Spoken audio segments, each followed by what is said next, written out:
അനീഷും അനുമോളും കൂടി ഇരുന്ന് സംസാരിക്കുകയാണ്. പഴയ കാര്യങ്ങളാണ് സംസാരിക്കുന്നത് രണ്ടുപേരും. അനുമോൾക്ക് കാറുണ്ടോ എന്ന് ചോദിക്കുന്നത്. അനുമോൾ പറയുന്ന ഉണ്ട്.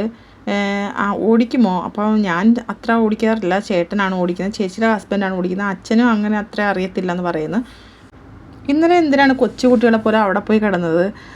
ഞാൻ ചേട്ടൻ എങ്ങനെ കണ്ട് ഞാൻ അവിടെ കിടക്കുന്നതെന്ന് അനുമോൾ ചോദിക്കുന്നത്.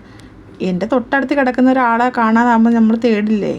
ഞാൻ എഴുന്നേറ്റ് കണ്ണു തുറന്ന് എപ്പോഴും കാണുന്ന അനുമോളല്ലേ. എന്നിട്ട് അനുമോളെ അന്ന് കണ്ടില്ല. അപ്പം ഞാനിങ്ങനെ നോക്കിയപ്പം ബെഡിൽ അനുമോൾക്ക് പകരം മൈക്കാണ് കിടക്കുന്നത്. അപ്പം ഞാൻ അവിടെ എല്ലാം തപ്പി അനുമോളെ അങ്ങനെ കണ്ടുപിടിച്ചെന്ന് പറയുന്നത്. ചേട്ടന് മാത്രമേ അറിയാവുള്ളൂ, ചേട്ടന് ഷാനവാസിക്കയ്ക്കും അതിലേക്ക് നൂറയ്ക്കും അറിയാവുള്ളെന്ന് തോന്നുന്നു ഞാൻ അവിടെ കിടന്നേന്ന്. വേറെ ആർക്കും അറിയത്തില്ലെന്ന് അനുമോൾ പറയുന്നു. ഞാൻ ഇവിടെ ഈ അറ്റത്ത് കിടക്കാമെന്നായിരുന്നു ആദ്യം വിചാരിച്ചത്. പിന്നെ നോക്കിയപ്പോൾ എല്ലാവരും രാത്രി വന്നിരുന്ന് സംസാരിക്കുന്ന സ്ഥലമല്ലേ, അപ്പം പിന്നെ വേണ്ടാന്ന് വിചാരിച്ചിട്ടാണ് ഞാൻ അവിടെ പോയി ആരും അറിയണ്ടെന്ന് വിചാരിച്ചിട്ട് അവിടെ പോയി കിടന്ന്. എന്നിട്ടും ചേട്ടൻ എന്നെ കണ്ടുപിടിച്ചില്ലേ എന്ന് അനുമോൾ ചോദിക്കുന്നത്.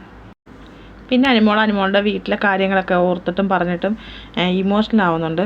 അനുമോൾ പറയുന്നത് എൻ്റെ അച്ഛനും അമ്മയ്ക്കും ഞാനേ ഉള്ളു ചേട്ടാ, അവരെ ഒരിക്കലും വേദനിപ്പിക്കില്ലെന്നാണ് എൻ്റെ ആഗ്രഹം. എൻ്റെ ഭാഗത്തുനിന്ന് അവർ വേദനിക്കുന്ന ഒരു തെറ്റ് ഞാൻ ചെയ്തിട്ടില്ല, ഞാൻ ഇനി ചെയ്യത്തുമില്ല. ഞാൻ ഒരിക്കലും അവരെ വേദനിപ്പിക്കത്തില്ല. നമ്മുടെ അച്ഛനും അമ്മയും ചേട്ടാ ഈ ലോകത്ത് ഏറ്റവും വലുത്.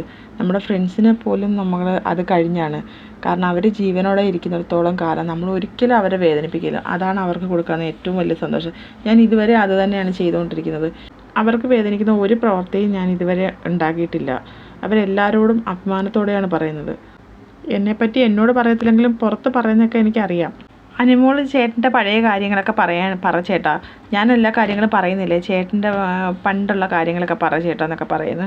അങ്ങനെ അനുമോൾ നിർബന്ധിക്കുമ്പം അനീഷ് പറയുന്നത് അനീഷിൻ്റെ 10ാം ക്ലാസ്സിലെ ഒരു പ്രണയമാണ്.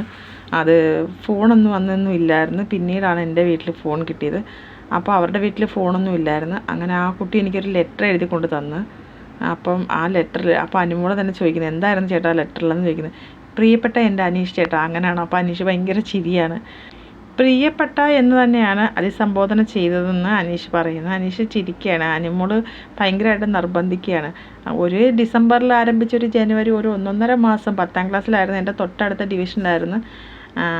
പണ്ടൊക്കെ ABCDE അങ്ങനെയല്ലേ ഡിവിഷൻ പോകുന്നത്, അതിൽ ഒരു ഡിവിഷൻ എൻ്റെ തൊട്ടടുത്ത ക്ലാസ്സിൽ തന്നെ ആയിരുന്നെന്ന് അനീഷ് ഇങ്ങനെ പറയാണ്. നല്ല ഭംഗിയുള്ളൊരു കുട്ടിയായിരുന്നു.